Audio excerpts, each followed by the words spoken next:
ദുബൈയുടെ ഭാഗത്തു നിന്ന് അല്ലെങ്കിൽ യുടെ ഭാഗത്തു നിന്ന് വളരെ പ്രധാനപ്പെട്ട ഒരു അപ്ഡേഷനാണ് ഇപ്പോൾ പുറത്തു വന്നിട്ടുള്ളത്. അവരെ ചാരന്മാരായി കാണുന്നു എന്നതായിരിക്കാം. എന്താണെങ്കിലും കൃത്യമായ ഒരു അവയർനെസ് പാകിസ്ഥാനികളായിട്ടുള്ള പൗരന്മാർ കൊടുത്തു കഴിഞ്ഞു.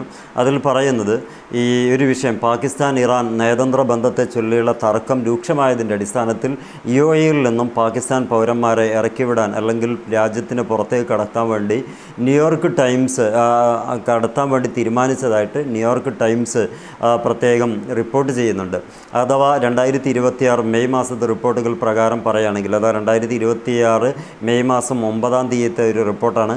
പ്രധാനമായും പാകിസ്ഥാനി ഷിയ വിഭാഗത്തിൽപ്പെട്ട തൊഴിലാളികളെയാണ് UAE ലക്ഷ്യമിടുന്നതെന്നാണ് പുറത്താക്കലിന് പിന്നാലെ വരുന്ന വാർത്തകളിൽ നിന്ന് മനസ്സിലാക്കാൻ പറ്റുന്നത്. അതേപോലെ തന്നെ US-ഉം ഇറാനും തമ്മിലുള്ള സംഘർഷത്തിൽ പാകിസ്ഥാൻ സ്വീകരിച്ച മധ്യസ്ഥ നിലപാട് UAE അതൃപ്തി രേഖപ്പെടുത്തുകയും അതിനോടനുബന്ധമായി ഇനി ആ കാര്യത്തിൽ മധ്യസ്ഥ വഹിക്കാൻ ഒരിക്കലും പാകിസ്ഥാൻ നിൽക്കരുത് എന്ന് UAE പലതവണ ആവർത്തിച്ചിട്ടും ആ വിഷയത്തിൽ പിന്മാറാതെ പലതവണകളായിട്ട് ഇറാൻ്റെ മധ്യസ്ഥം വഹിക്കാൻ വേണ്ടിയിട്ട് ഈ പാകിസ്ഥാൻ മുന്നോട്ട് വന്നു. അതും കൂടുതൽ UAE ചൊടിപ്പിച്ചിട്ടുണ്ട് എന്നാണ് അബുദാബി വിലയിരുത്തുന്നത്. മാത്രമല്ല സുരക്ഷാ ആശങ്കകളും നിലവിലുണ്ട് എന്നാണ് പറയുന്നത്. കാരണം മേഖലയിൽ ഇപ്പോഴുള്ള പാകിസ്ഥാനികളെ സ്പൈ വർക്കുകളായിട്ട് ബന്ധപ്പെട്ട ഒരു നിരീക്ഷണങ്ങൾ ദുബൈ അല്ലെങ്കിൽ അബുദാബി ബന്ധപ്പെട്ട മേഖലകളിൽ നടത്തിക്കൊണ്ടിരിക്കുന്നുണ്ട്. സാമ്പത്തികമായ സമ്മർദ്ദവും മറ്റ് കാര്യങ്ങളും $3.5 മില്യൺ വായ്പ തിരിച്ചെടുക്കാൻ വേണ്ടി UAE ഇതിനോടകം ആവശ്യപ്പെടുകയും ചെയ്തു. മൊത്തത്തിൽ UAE പാകിസ്ഥാനോട് പകവീട്ടുന്നൊരു സമീപനമാണ് ഇപ്പോൾ സ്വീകരിച്ചുകൊണ്ടിരിക്കുന്നത്.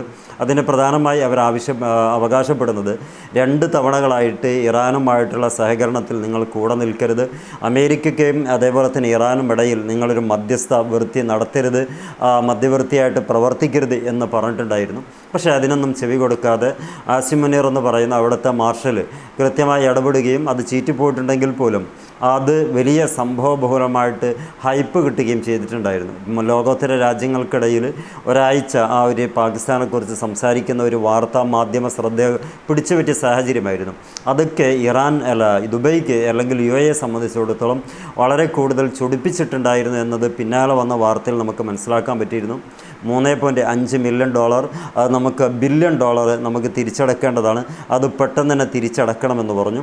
അതിനുശേഷം ഇപ്പം ഇന്ന് 2026 മെയ് മാസം 9-ാം തീയതി വീണ്ടും പറയുന്നു പാകിസ്ഥാനുമായിട്ട് ഇനി ഞങ്ങൾക്ക് സഹകരിക്കാൻ കഴിയില്ല, അവിടെയുള്ള പൗരന്മാരെ ഞങ്ങളുടെ നാട്ടിൽ നിന്ന് രാജ്യം കടത്തിവിടുകയാണ്.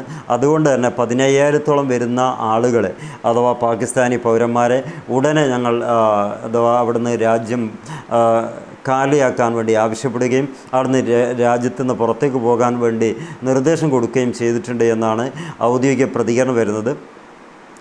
അപ്പോൾ ഈ വിഷയത്തിൽ കൂടുതൽ പ്രതിസന്ധി ഉണ്ടാക്കുന്നത് UAE ആണ് എന്നുള്ളത് വ്യക്തമായി. കാരണം ഇറാനുമായി സഹകരിച്ച് ഇതിലേതെങ്കിലും ഒരു തലത്തിലേക്ക് കൊണ്ടുവന്ന് സമാധാനം പുനഃസ്ഥാപിക്കുക, മറ്റൊക്കെ ഒരുപാട് അജണ്ടകളൊക്കെ ഉണ്ടാകും. എന്നാലും അതിൻ്റെ ഇടയിൽ മധ്യവർത്തിയായിട്ട് പ്രവർത്തിച്ചതിൻ്റെ ഒരു പണിഷ്മെൻറ്റാണ് പാകിസ്ഥാൻ പൗരന്മാരെയൊക്കെ UAE-യിൽ നിന്ന് കെട്ടുകെട്ടിക്കുന്നത്. ഇങ്ങനെ UAE പോവുകയാണെങ്കിൽ എന്തായിരിക്കും അവസ്ഥ? നിങ്ങളുടെ കമൻറ്റിൽ രേഖപ്പെടുത്തുക.